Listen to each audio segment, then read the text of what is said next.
security issues, why India needs a single agency to guard its borders.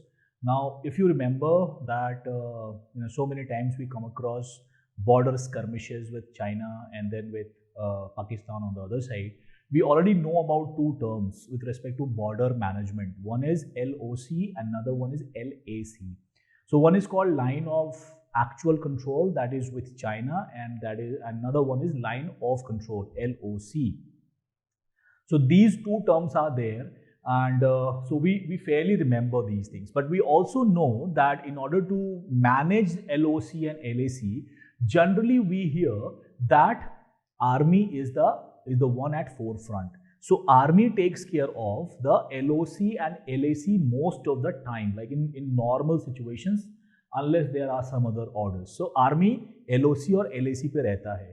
So one agency, army, is looking after LOC and LAC. Now coming to another form of border, which is AGPL, actual ground position line. Now this particular actual ground position line is nothing but the separation of stagnant positions across Siachen Glacier.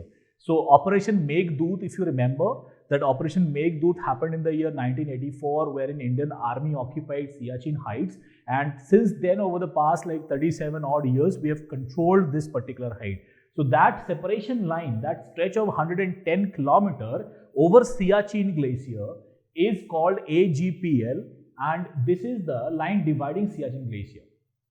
So further, now again army is the one that is stationed here. Moving over to the boundary India has, the actual boundary, international border that we call IB. So that India has with Pakistan. Most of the borders that we have with Pakistan and Bangladesh, there we have got BSF, Border Security Force. Now these BSFs are sort of manning these actual international borders. These are mostly peacetime areas and remain likewise most of the time. Then again India has borders with Nepal, then India has border with Bhutan, right? So these are some of the countries with which India already has border.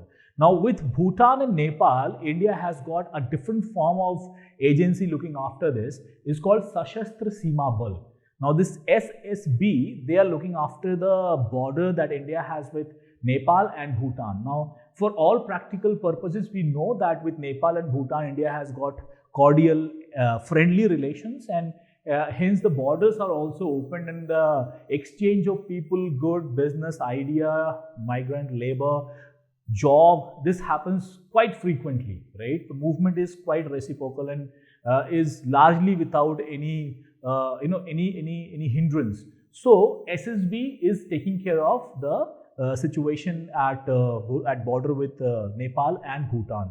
So we already have learned about army, Border Security Force and SSB. Now, so far as, okay, I just missed one point. Areas where India is countering China, we have got a different agency looking after this. LAC is not manned by army always. There we have got ITBP, Indo-Tibetan Border Police. So ITBP is the one largely looking after this Indo-China border across the entire length, right? And at times we have Assam Rifle also joining in. So Assam Rifle and ITBP, these are two where wherever we have any border linkage or connection with China, we are putting up ITBP and Assam Police. Now for the rest of the country, wherever we have borders like maritime borders, wherever we have coastal areas, only one agency is looking after this, which is called Coast Guard, right? Indian Navy is for sea around. Now you can see that we have discussed about LOC, LAC, International Border, AGPL, right? Maritime borders. Maritime border है अपना Indonesia, Bangladesh, Myanmar इनके साथ में, right? Then we have coastal areas. Then we have economically EEL, we call it, na? EEJ or EEL.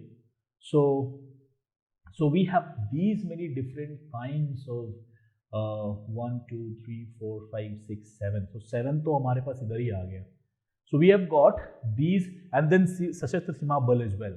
Although this is a kind of border that actually does not stop anything, but just for customs purpose, largely they are there. So these are 7 areas where we have agencies stationed to look after any kind of incursion, either good or bad, whatever.